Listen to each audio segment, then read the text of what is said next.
आइए जानते हैं कि सावन के महीने में शिव जी पर इतना जलाभिषेक क्यों किया जाता है। जैसा कि हमारे पुराणों में एक कथा है कि आप सबने भी सुनी होगी समुद्र मंथन की कथा। समुद्र मंथन के समय जो हलाल विष निकला था उससे साक्षात महादेव ने पिया था और महादेव को उस विष को पीने के बाद इतनी पीड़ा हुई, इतनी जलन हुई कि सभी देवताओं ने उन पर गंगा जल अर्पित किया, तरह तरह की वस्तुएं, दूध दही अर्पित किए ताकि उनके मन को शांति मिले, उनके तन को शांति।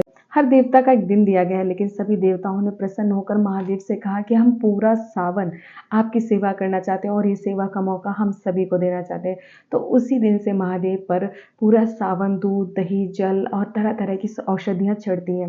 और अगर हम साइंटिफिक रीज़न की बात करें तो बारिश के महीने में सभी चीज़ों में नई उत्पत्ति हो रही थी, नए जीव जंतु उत्पन्न हो रहे हैं, कई तरह के कीड़े मकोड़े भी उत्पन्न हो रहे हैं। हमारे गाय भैंस बैल सभी लोग घास को चरते, जिस कारण से उनका कहीं ना कहीं जो दुग्ध होता है वो विषीला हो जाता है। जी हाँ, साइंटिफिक रीजन से यही कारण है कि सावन के महीने में दूध दही खाने से मना किया जाता है और महादेव पर अर्पित किया जाता है, क्योंकि महादेव तो हलाल विष पी सकते हैं ना। यहीं से हमारे पूर्वजों ने एक नई प्रथा शुरू कर दी, महादेव पर जल औषधियाँ अर्पित करने की।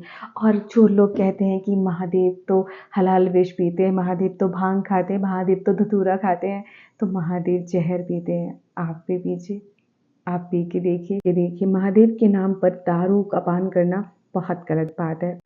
आइए मैं आपको एक बहुत ही महत्वपूर्ण और बहुत ही इंपॉर्टेंट बात बताती हूँ।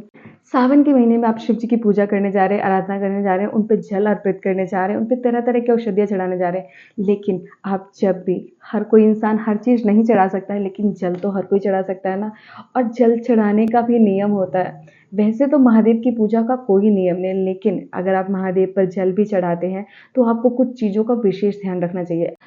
अक्सर मैं जब सुबह मंदिर जाती हूँ ना, तो मैंने बहुत से लोगों को देखा है, मंदिर आते हैं, खाली हाथ मंदिर आते हैं, माथा टेकते हैं, वहीं से लोटा लेते हैं, वहीं से जल लेते हैं और महादेव पर अर्पित कर देते हैं।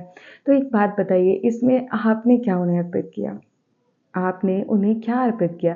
आपने मंदिर का लोटा लिया, मंदिर का जल लिया और वहीं पर उनको चढ़ा दिया। माना महादेव इतने में भी प्रसन्न हो जाते हैं, माना महादेव बहुत भोले हैं, लेकिन क्या आपका फर्ज नहीं बनता कि आप महादेव को अपनी तरफ से कुछ अर्पित करें? तो अगर आप अपने घर में सुख समृद्धि चाहते हैं, अगर अपने घर में आप धन दौलत चाहते हैं, अगर आप चाहते हैं कि आपके घर में शांति बनी रहे, तो आपको हमेशा जल अपने घर से लेकर जाना चाहिए। जी हाँ, आपको पता है हमारे पुराने टाइम में हमारे जो बड़े लोग होते थे, वो हमेशा जल का पात्र घर से भर कर लेकर जाते थे। ऐसा करने से पता है क्या होता है?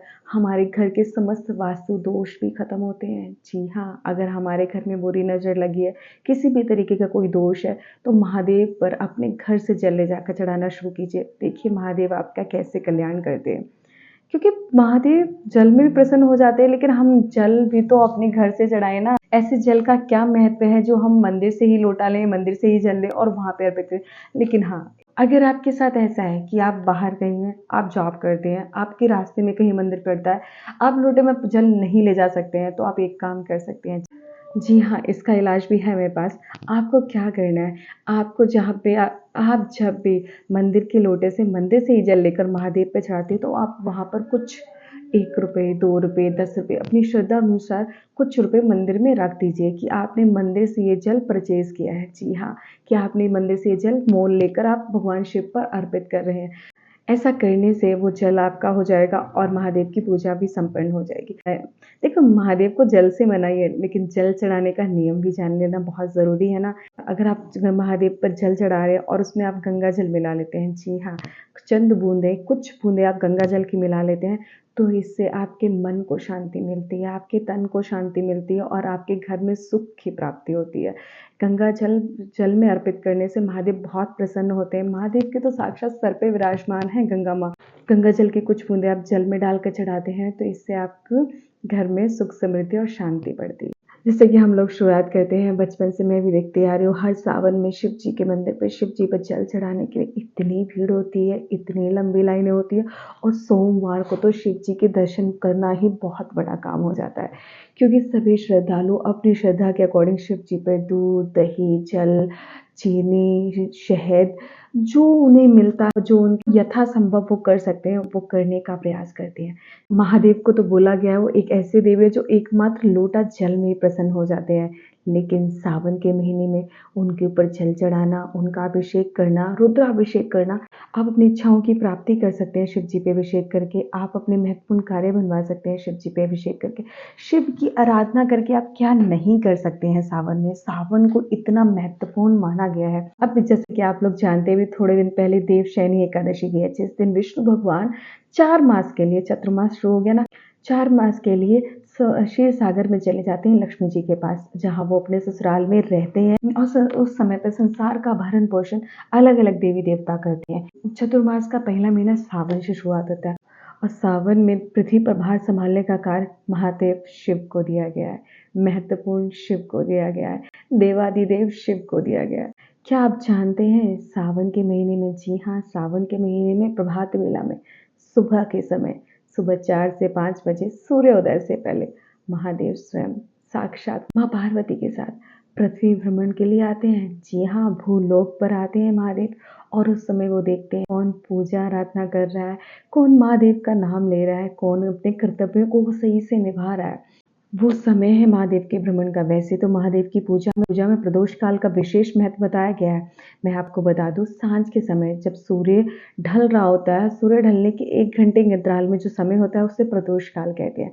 उस काल में देवादिदेव महादेव की पूजा का विशेष महत्व माना गया है और जिन लोगों का शनि खराब होता है ना, उन्हें महादेव की पूजा प्रदोष काल में ही करनी चाहिए। लेकिन कुछ वर्षों से मैं सावन में किस तरह से पूजा करती हूँ, मैं उसके बारे में आपको बताऊंगी, जिससे मेरे जीवन में बहुत बदलाव आया है। देवादिदेव महादेव ने मेरे जीवन को कहीं ना कहीं पूर्ण करने की कोशिश की है, कहीं ना कहीं उनका आशीर्वाद मुझ पे बना हुआ है। चाहिए महादेव की पूजा, सबसे पहला क्वेश्चन ही हमारा ये होता है और अक्सर लोगों के क्वेश्चन मेरे पास आते हैं कि हमें महादेव की पूजा कैसे करनी चाहिए, देवादिदेव महादेव को कैसे मनाएं। तो मैं आपको बता दूं, आपको सावन के महीने में आप पूरा साल नहीं उठ सकते, आप किसी और दिन नहीं उठ सकते, आप किसी और मास में नहीं उठ सकते, लेकिन सावन का महीना इतना महत्वपूर्ण है जिसमें देवादिदेव माँ पार्वती के साथ साक्षात जमीन पर आते हैं। जी हाँ, भूलोक भ्रमण पे आते हैं, जैसे मैंने आपको बताया। तो आपको प्रातःकाल महादेव की पूजा करनी चाहिए। प्रातःकाल सुबह 4 बजे, आप प्रातःकाल अगर सुबह 4 से 5 के बीच में आप महादेव की पूजा करते हैं या सूर्योदय से पहले आप महादेव पर जल चढ़ाते हैं, उनकी पूजा आराधना और शिव चालीसा पढ़ते हैं, तो महादेव आपके जीवन में आने वाली तमाम संकटों को दूर करते हैं, तमाम कठिनाइयों को दूर करते हैं।